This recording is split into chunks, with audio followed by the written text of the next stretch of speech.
There's Coke people. There's Pepsi people, right? There's people that squeeze toothpaste from the bottom. People who squeeze it from the top. Many a marital argument over that one, right? Or there are people that see the glass half empty, half full, right? Two kinds of people. There's people that thought Tressman was doing a great job. And then there was us who lived here and ready for a change. There's two kinds of people in the world. But, one thing we can all agree on is that we want our lives to count. We want our lives to matter, no matter what stage of life you're at. And so, especially with the new year, right? There's something that just naturally, making New Year's resolutions and it's a fresh start. It's a clean slate. And so there's this sense of, I want my life to count. How do I do that? And I've been looking forward to this series for quite some time because actually last April, this idea came to me and the rest of our staff because we heard down at Exponential, it's a conference that Dave Ferguson leads and a lot of us go to, and some of you have even been to, and hopefully more of you will go to. And in this conference, Michael Frost, who is an Australian professor and missiologist, he gave this talk. And it stirred a lot of things in my heart, and it got me excited about this series that we're gonna spend some time on the next few weeks talking about. Of how do we live like Jesus everywhere we go? We call that being missional. How do I live like Jesus, not just on Sunday, but the other 6 days of the week as well? And so here at Community, we talk about that through something we call the BLESS practices. So BLESS, and each of those, that's an acronym, right? And so we call these the five practical, just missional steps, if you will. And so the first one is begin with prayer. And so God, who do you want me to be investing in? God, who's someone in my life, or maybe someone who needs to be in my life that I may or may not know? What are you doing in my life? And so you pray. You begin with prayer. Then you listen. Okay, I can do that. I can ask them some questions. What kind of home did you grow up in? Tell me your story, or who's your favorite team? That kind of stuff. Listen. You try to talk less and let them do the talking. Right? Eat. We all love that one. We're pretty good at that. We're all pro at eating. And when you eat, something happens. You just build a relationship. Whether it's a coffee or they're over your house or you're at their place for a barbecue, something happens different when you eat. Right? And then serve. And serving, we can do that whether it's just an individual or corporately. We find ways to give back and to pour into others. And the last one is story. You've heard their story hopefully by this point, and now you share your story about the difference that Jesus has made in your life. And this God of hope, this God of love and grace that wants to pour into their lives and want them to accept this free gift, and you share the story. But here's what I've noticed about this blessed practice. I'm really good at BLES. I'm not so good, sounds like someone else isn't, of the last S. Story. You guys ever find that? If it's your first time, you may not know this, but if you're familiar with these, story's hard. It's difficult. Telling your story. Why is that for most of us? I think the first four, prayer. I can do that, if I'm in the shower, if I'm going for a jog, if I'm on the train or in the car. I can just do that, just depending on me, right? Listening. As long as I remember to shut up for the most part, I can act like I'm a pretty good listener, and you think, man, he's a really good listener. But really, I could be thinking about other stuff. You can fake that one. That's in your control, right? But you can pretend like you're a pretty good listener. Hopefully, you're getting better at that. We had a whole series on listening. But then eating. We already do that 3 times a day with Gus to 5 to 7 if you're me. So, we already like to eat. So adding someone to that isn't that hard. And then serving. There's not a shortage of opportunities to serve.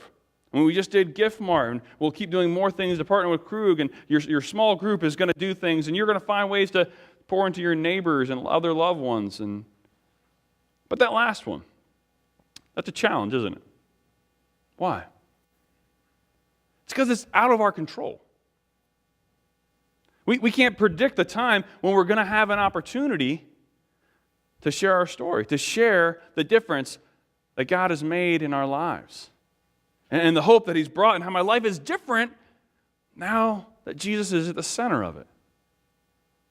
And so we may even, though, what happens, though, is it's not enough just to get up the courage, though, to share. Maybe you memorized a verse, and you're like, I am going to share this verse with someone today, and you're going to have courage, and like someone says hi to you, and you're like, I've got a Bible verse to tell you, and they're going to be like, whoa, hey, psycho, back it up here. It's 2015, you know? And so why is that? It's because it's not enough just to be an active storyteller, not to, like, you got your message ready, but you have to have an engaged listener. Otherwise, it's just words. Blah, blah, blah. Some of you right now, blah, blah, blah. What's he saying? Are you an engaged listener? You need an engaged listener. And so Michael Frost spent some time talking about that in this message, and we're going to hear from him a little bit later, and I want you to anticipate that because he's got a cool Australian accent that reminds us of our friend Kim Hammond. So hopefully you won't miss Kim too much in that. And sharing our words are powerful, but they're hard to know when to use and how to use them. And sometimes we even use this quote. Maybe you've heard of this one. It's by St. Francis of Assisi. There's credit to St. Francis of Assisi. And he says this, preach the gospel always, and if necessary, use words. Have you ever heard that? Or some form of that maybe? Maybe you thought that? The first problem with that is that there's actually no proof he said it. It's kind of like a folk legend. Everyone just, oh yeah, it was him. There's actually no evidence to support that. The second is just kind of just flat out foolish. It's kind of like saying, feed the hungry and use food if necessary. Right? Words are necessary. In order to be, being missional is much more than, living like Jesus is much more than just being kind and doing acts of kindness. It is living like Jesus in our words and our actions. Theologian David Bosch says this. He says, of course, words are necessary. Unexplained deeds in and of themselves don't constitute the mission of God's people. And so I love the heart behind that quote or misquote or whatever you want to say there. I get that. I totally agree with live like Jesus in every aspect of my life, every day of the week, of course. But friends, if we're not careful, that becomes an excuse for you and I never to share our story. Never to share the difference that God has made in our life. To shy away and just say, well, my life just does all the talking. And it should. But there will come a moment where you have to use words. They're necessary. So words are hard. They're a challenge. Sharing your story is a challenge. And so I want us to look at a passage in Colossians where Paul writes, Colossians chapter 4. He writes to us about how do you do this? How do you talk to people about Jesus? And Paul gives us some hints on what it means to share our story. Colossians 4, 2 through 6. And I want us to get in the habit this new year, bringing a Bible, bringing an app, writing down some notes, taking some things down, because it sticks then. And you'll have somebody to look at, and it's in your mind, and you can talk about it, whether it's with your friends or your significant other or in your small group or at lunch after church or whatever it is. Get into that habit. You start tucking away these things that God is going to say to you right now, every week. So let's get into that habit. So Colossians 4, 2 through 6 says this, devote yourselves to prayer, being watchful and thankful, and pray for us too, that God may open a door for our message, so we may proclaim the mystery of Christ, for which I'm in chains. Pray that I may proclaim it clearly as I should. Be wise in the way you act toward outsiders, and make the most of every opportunity. Let your conversation be always full of grace, seasoned with salt, so you may know how to answer everybody. In just a minute, I want us to hear how Michael Frost, he has some really great insights on this. But did you catch some of the themes in that verse there of devoting yourself to prayer? What do you devote yourself to? You devote yourself to things you love, things you really care about, things that really matter are things you devote yourself to. And when you're starting to devote yourself to the right things, to God things, doors are opening. But Paul realizes that not everyone is like him. But he still says at the end of that passage there, pray for opportunities. Make the most of those. And let your conversation be full of grace, seasoned with salt. Sometimes we put an or there, don't we? You ever notice that? Like, you can tell the truth to someone, but you'd be like, you say it really angrily or really mean. You could be right. But was it gracious? Was it loving? Was it grace and truth, or was it grace or truth? So Paul makes it very clear. Make sure it's full of grace and truth, seasoned with salt, so you know how to answer everybody. So we're going to watch a little clip here of Michael Frost on his take, what's it mean to share your story and how do you do that well? So let's watch this together. Now, it occurs to me that in this passage explicitly, and then throughout many other sections of Pauline literature implicitly, Paul seems to, when it comes to the evangelistic mission of God's people, seems to believe that we should take a two-pronged approach. On the one hand, it seems that Paul has a very clear sense that there are certain people within the faith community of Jesus who are gifted as evangelists. And there's no question from the way he speaks about himself that he sees himself in that particular category.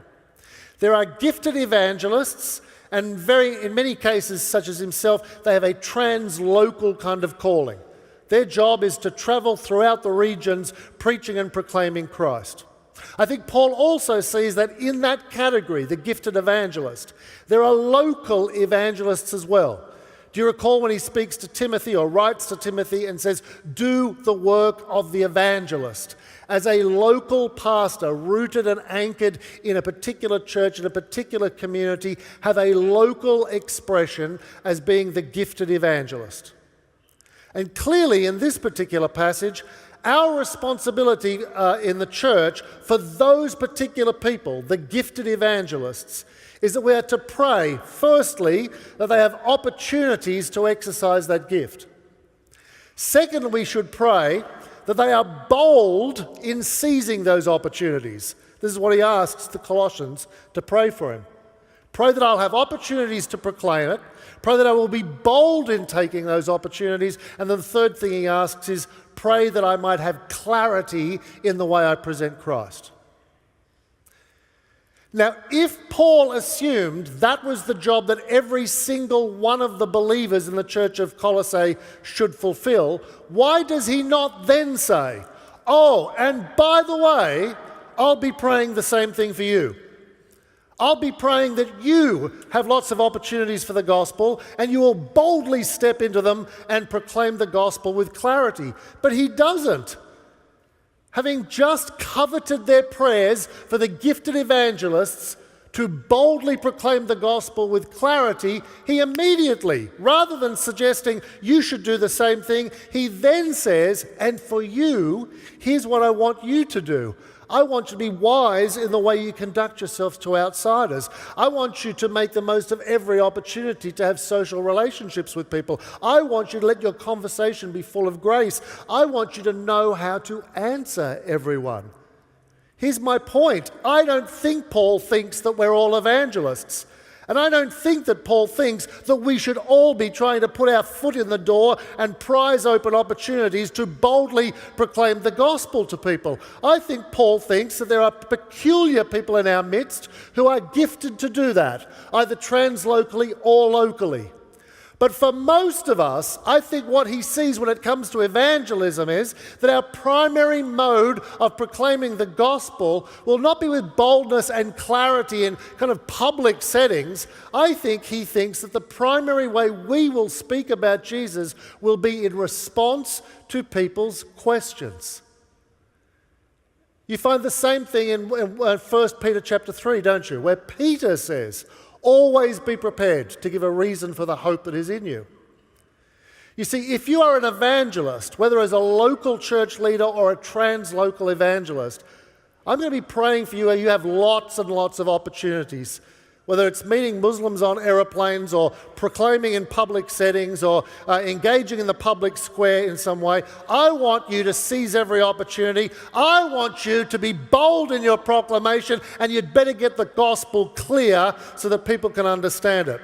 But for most of us, I want you to answer people's questions about Jesus, which implies what? Which implies that we in some way are living lives worth questioning. This is your primary evangelistic mission. Live a questionable life. Nobody is going to ask you about the hope that is in you. No one is going to respond with questions about who you are or how you live or what you're doing if you live just like all the other suburban middle-class people in this country. If you spend the same amount of money on a house as they spend, if you live in the same neighbourhood as they live in, if you take the same vacations that they take, if you renovate your kitchen in the same way that they do, if you have the same views that they have, live the same way that they live, if you spend money the same way that they do, if your life looks exactly the same as theirs, what would they possibly ask you about? My friends, I am not going to force you to be a gifted evangelist if you're not. I'm not asking you to find an EvangeCube or a fake survey, or I don't want you to kind of dish up some like drawings on a napkin if that's just not your box and dice. I'm not forcing, neither does Paul, if I could put it this way, average evangelistic believer into having to be a bold proclaimer. There are people uniquely gifted and qualified for that. Pray for them. But for the rest of us, here's what I want you to do. Live a life that evokes curiosity. Live a life that arouses questions. Live a life that is so freaking weird. People want, and that's a good use of the term freaking, don't you think? So freaking weird that your tattoo artist wants to know who you are. That your kids' friends' parents want your kids at the party. You can say, well, I'm not gifted like Hugh, and I'm not that kind of person. What kind of person is that? It's just the kind of person that lives a life so exquisitely differently to the rest of suburban America that people want to know, who the heck are you? And at that point, you need to declare the gospel, no question. But my friends, they aren't asking you, are they? They're not intrigued by you, are they? Maybe you can get a sense for why I was so captivated when I heard this message. I love his challenge to live a curious life. Super convicting. I took notes in my journal like crazy. And then as a church, we just felt like God was saying that was a question that we wanted to haunt us in a good way. And friends, that's the question I want us to wrestle with this series, and perhaps maybe this entire year. Are you living, am I living a questionable life? You know, the first century Christians, first century Christ followers, that was their bread and butter of their playbook. Did you know that? They saw Jesus ascend to heaven, they got the Holy Spirit in Acts 2, and things got crazy. They formed an army, and they totally stormed the gates in Rome. Is that true? That's just to make sure you're still with me. No, it's not true. They didn't do that at all. They took the life and mission of Jesus very seriously. And they lived questionable lives. People asked, who are these people? Why do they live like this? Why do they do the things they do? And here's some things they did. In those first couple centuries, the first, actually 3 centuries there was 2 major epidemics. And some historians say it wiped out up to 1/3 of the population. Do you know what the first century Christians did? While people, instead, what Roman citizens were doing to control the disease, the solution was just to take someone who had whatever plague or epidemic it was, they would literally throw them out in the street to control the disease because they didn't want it to spread. Or they might push them into literally a ditch or a cistern or something where if we just pile them away from us, we'll stop the spread. And can you guess who it was who went out to the roads, to the lanes, to the byways and the highways at the risk of their own health and got those people and took care of them, nursed them back to health. In some cases, gave them a funeral where no one else from their family was there. It's first century Christians. Questionable life. Or at a time in history when there was slavery and women were treated like possessions. Paul writes in Galatians 3:28 this, "There's neither Jew nor Greek, slave nor free, male nor female, for you are all one in the name of Christ." And again, another noted historian, this just took him by surprise, is so countercultural. He said, this is the first expression of equality in human literature. Who was it? It was Paul, living a questionable life, a first century Christian. Or what about babies? Do you know what happened in those first couple centuries to babies? There was a super high value on little baby boys. Not so much baby girls. It was viewed that the gods may not love you or value you as highly if you got a girl instead of a boy. And so they didn't like those girls much, so they would literally, again, throw the babies away. Maybe in the streets, maybe in a trash heap, whatever. And you can probably guess. Who was it who started the first orphanages? Who loved those babies, took them in as their own? Who made a difference when everyone else was standing there going, why? And doing nothing, being apathetic. It was those first century Christians living questionable lives. People start saying, who are they? I mean, why do they do this? Why do they even care? It got to be a major problem, actually. The emperor of Rome in the 4th century literally got his lead team together, his leadership team together, and he said, fellas, this, and he actually said fellas, but he said, men, this is a major problem. We are about to lose the whole Roman Empire to these Galileans, these Christians. He called them Galileans because they were all, a lot of them from Galilee, and that's where Jesus started the ministry. This is a major problem. And what were these subversive first century Christians doing that was so illegal and troublesome to the empire? They were loving people. They were feeding people. Anybody could come to their home. They were exhibiting hospitality and caring for the sick and the down and out. People struggling in their marriages. They were just doing life with people. They prayed together. They ate together. They encouraged both Christians and non-Christians. They brought them into the circle. They said, we want outsiders to become insiders. And whether you come to us or we come to you, we want it to happen. We want to live questionable lives. And so the emperor, he's super mad. And he even says this to his pagan priests. He's really mad at them. And he's like, why can't you love like the Christians? And so here's what he says. I think that when the poor happen to be neglected and overlooked by our priests, the impious Galileans, the Christians, observe this and they devoted themselves to benevolence. The impious Galileans support not only their poor, but ours as well. Everyone can see that our people lack aid from us. What's the problem?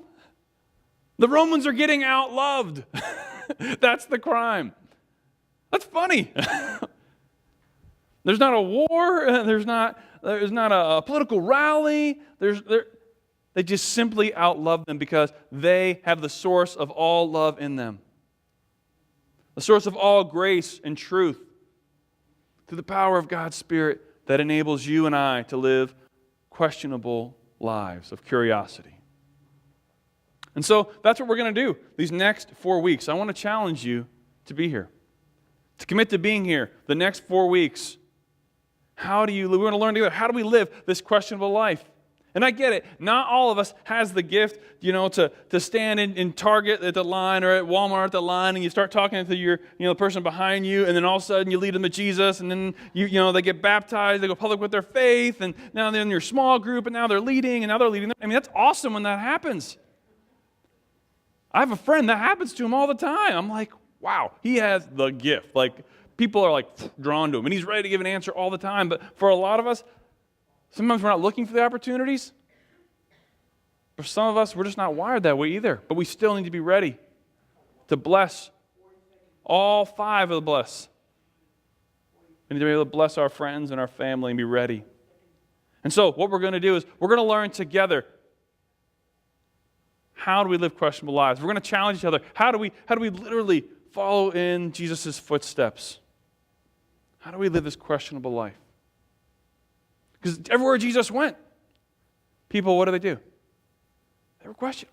Why do you act like that? Why do you hang out with those people? Why do you have those relationships? How come you use your time this way? How come you have this view on money? How come you question after question?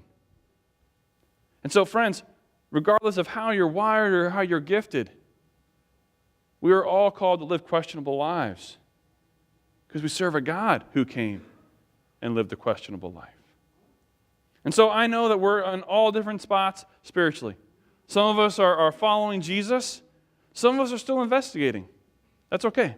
All are welcome. But no matter where you are on that spectrum, we all want our lives to make a difference. And so that's what we're going to do these next 4 weeks is how do we make that difference? How do we learn to live this kind of life? So here's my challenge for us. Think about it. I want not just be for this series, but for this year. Am I living a questionable life? Is there anything questionable about how I manage my time or how I prioritize my schedule? Is there anything questionable about how I steward the money that God entrusts me with? Is there anything questionable about how I love and care for people, whether in my workplace, my home, my neighborhood? Is there anything questionable about the way I have relationships? Is there anything questionable about my behavior? Or do I just look and act and sound like everybody else? And friends, let me get in your face a little bit. I love you. This is to me too. If no one's asking us questions, maybe we're doing it wrong. And we need to step back and ask, why?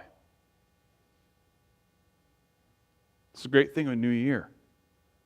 We can step back and ask questions, why? And then take steps forward and make a difference. To make those changes, ask God to come in and do the changing. So that's our challenge, to live a questionable life. And I want to close with a story. I love the way Michael Frost tells it, so I'm going to let him do it. About a gentleman who lives a very questionable life. Check this out. When Alan Hirsch and I were writing a book called The Shaping of Things to Come, we were in San Francisco trying to sniff out some missional projects.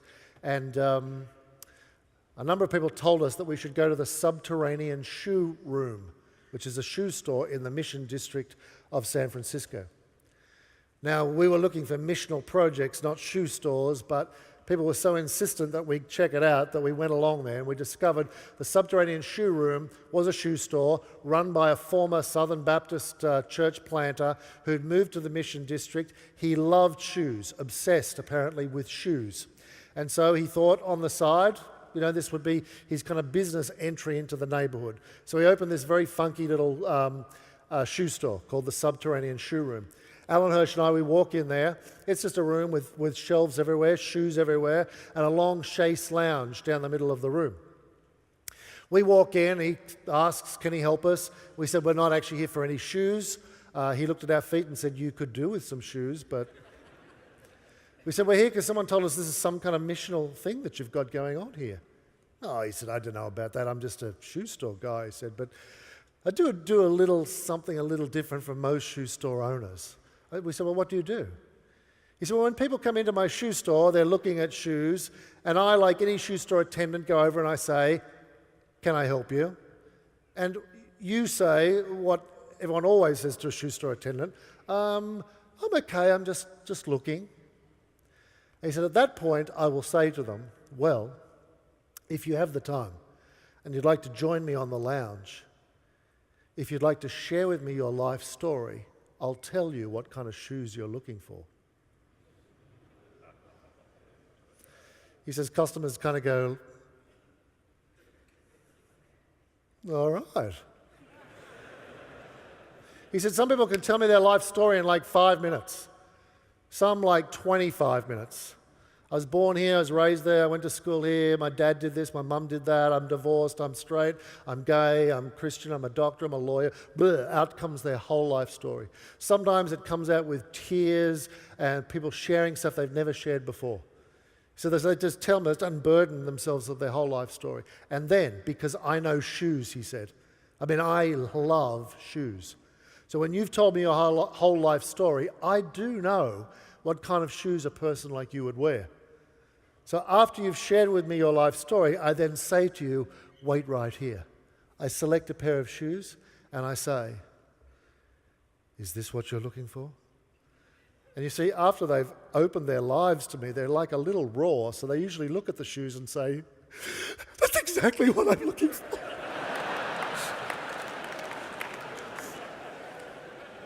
So he said, I sell a lot of shoes. But then it says on the way out, while we're completing the transaction, they say to me, who are you? He says, I'm a shoe store guy. No. Like seriously, really, who are you? No, I'm a shoe store guy. No, you're like some kind of like Buddhist guru kind of sort of masquerading as a shoe store. No, you're like a psychiatrist who decided to, no, I'm just you're like seriously, who are you? He said, at that point we get talking and he said, since I became a shoe store guy who listens, I've been invited to more parties, weddings, bar mitzvahs, divorce celebrations. He says, I've spoken to people about Jesus 100 times more since I became a surprising shoe store guy than when I ever was a Southern Baptist church planter. If you're an evangelist, my prayer for you is this. Be bold. Put your foot in the door, prise open every opportunity, and proclaim with clarity. But if that's not your gifting, if you're like most of us, this is your mission should you accept it. Live a questionable life. How questionable is your life? It's that simple. Let's pray together. Heavenly Father, we ask that you would just move in this moment, God, but not just in this moment, but that your word would take deep root into our hearts and lives, no matter what stage we're at in our journey with you. God, and we would be challenged to maybe engage in a life with you for the first time, God, and that would be the step to living a questionable life.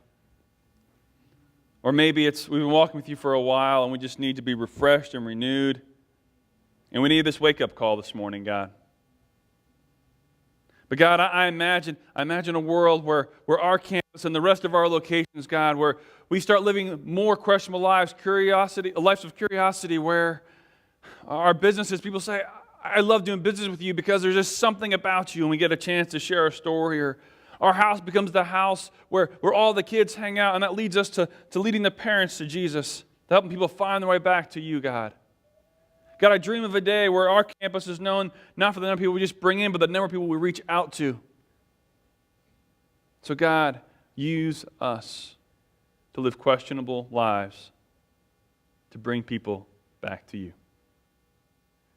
Amen.